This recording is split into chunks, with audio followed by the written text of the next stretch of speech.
Hey everybody, KC here. So it was interesting. I was listening to the Pivot podcast with Kara Swisher and Scott Galloway, and they often take questions from listeners. And the question they got on Friday's podcast was from a woman who said her son was, in tech, and he was applying for jobs, and she was trying to tell him that it might serve his case well if he got a haircut, maybe cut off the scruff, and wore nice clothing, and then whenever the interview was over, to send a thank you note to whoever had just interviewed him, a written thank you note, not an email. And like a lot of young people in that generation, my kids among them, he sort of said, no, that's silly, that's old world thinking.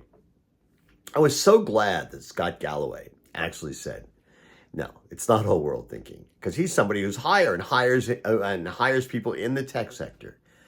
And he basically said, and he suggested that women sort of get this more than young men do. They understand that they have to look their best when they go in an interview, because frankly, women have to often try harder than men.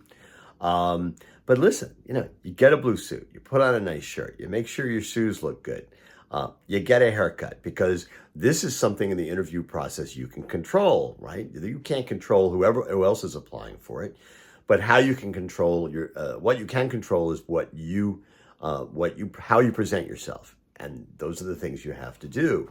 And he said, listen, the thank you note is incredibly powerful. He says when he's interviewing people, if he gets a written, the thank you note in the mail, he always pays attention to it. He always reads it, and he gives that applicant a little bit more credence, because he said they were willing to try harder. And that's what he wants in his organizations. I think that's absolutely true. When I've taught classes, one of the things I've always told students is, listen, yes, you want to look good for the interview, and the written thank you note is so, so important. I've had students come up to me after class and say, is that really, really true? And what I'll do is I'll sometimes, because I would very often have them in my bag, because I send them out all the time after speeches, I'd have thank you notes in my card, and I'd hand them a card, I'd hand them an envelope. If I had a stamp, I'd put a stamp on the envelope and say, here, use this. This is really powerful. And I've had CEOs tell me, written thank you note becomes a real differentiator. And listen, this is what we talk about in retail all the time, right? You have to find ways to differentiate yourself.